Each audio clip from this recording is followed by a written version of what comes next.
Good day, everyone, and welcome back to the channel. When something difficult happens, people rush to do something. Some are told to stay calm, others are told to fix a problem, and some are told to endure, while others are asked to optimize. What's rarely explained is that these responses don't compete with each other. They belong to different moments in the same process. This video is about two ways of responding to difficulty: the stoic approach and the engineer's approach, and more importantly, the order in which they actually work. Stoicism is an ancient philosophy. It's focused on emotional regulation, clear judgment, and accepting what cannot be controlled. It is very popular today for a very simple reason.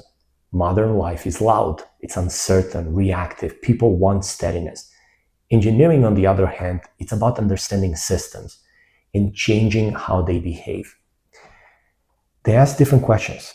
A Stoic often asks, what here is outside of my control? What part of this is interpretation? How do I respond without losing clarity? An engineer often asks, what is failing? Under what conditions does it fail? And can this system be changed? Neither way of thinking is better by default. The mistake is choosing one before the system has settled. We've talked about this example in the past, so I'm going to reuse it again.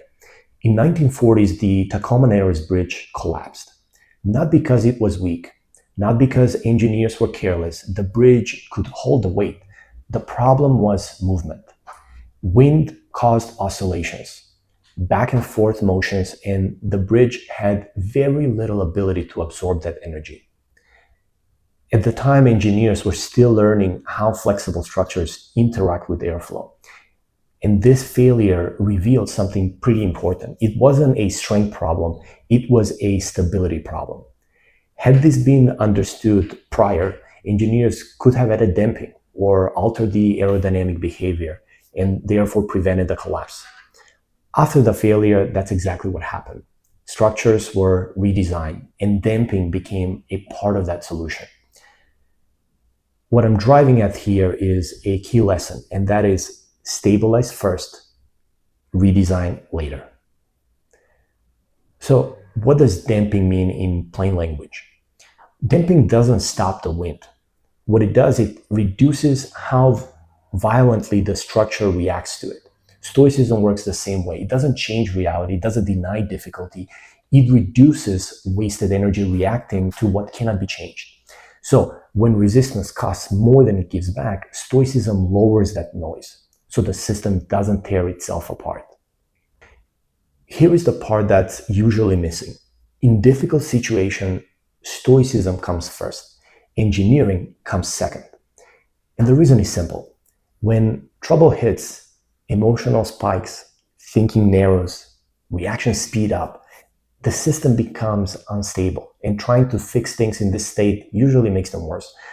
So the first job is not solving. The first job is stabilizing. Stoicism does exactly that. It calms the system. It slows the reaction. It restores perspective. Only then does engineering thinking work well. Stoicism prepares the ground. Engineering decides what to change. Now, I do want to clarify something. This doesn't mean Stoicism always comes first. If a system is already calm and the failure is obvious, then engineering can go first. But when emotional noise is present, and it usually is, Stoicism is what restores that clarity. Now, let's transition from bridges to people. The Tacoma Bridge teaches the same lesson life does. Before acting, you need to know what kind of problem you're facing. Is something broken?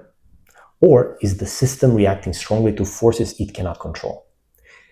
Let's look at a few real situations. We're going to have three personas. Persona number one, the outward professional. The mistake sounds like this: I just need to toughen up. What's actually happening is the workload is more than a human system can sustain week after week after week. Nothing is wrong with the person. The system is just overloaded. The response, we'll go with the Stoicism first, is stop the self-blame. So engineering would be next. So that's change, workload, role, boundaries. And this one does require redesign. Persona number 2 is the new parent. The mistake sounds like I should optimize my sleep and stay productive. What's actually happening is that the load is real. It is temporary though, and mostly uncontrollable. It's a very stochastic period in parents' life. Nothing is broken. Life is just heavy right now. The response, Stoicism first, would accept this phase and lower the internal resistance. Engineering can come later. That's when you can adjust the routines when the constraint eases. This example is a stabilization. It's not a surrender example. Persona number 3 would be the man that's chasing discipline. And this mistake sounds like this: I lack willpower. I need to be more stoic. What's actually happening is that there is no structure guiding behavior. There are no routines, no feedbacks, no environment designed for success. The response on the Stoicism side would be stop harsh self-judging yourself. And then the engineering would be next. This is where you will build systems that will support your behavior. So across all of these 3 cases, the failure is the same. People act before they understand the problem. Good engineers pause first. So before choosing Stoicism or engineering, ask yourself, first, what is actually failing? Second, under what condition does it fail? And third, what proves it? Clear answers prevent 2 mistakes: accepting what should be changed and fighting what cannot be controlled. Stoicism is not surrender. Stoicism is often mistaken for giving up. It isn't. Surrender is abandoning responsibility, and Stoicism is choosing where effort actually matters. A Stoic doesn't say, there is nothing I can do. They say, I won't waste energy on what I cannot change, so I have clarity and strength for what I can. And that is not weakness. That is precision. A good life really needs both approaches.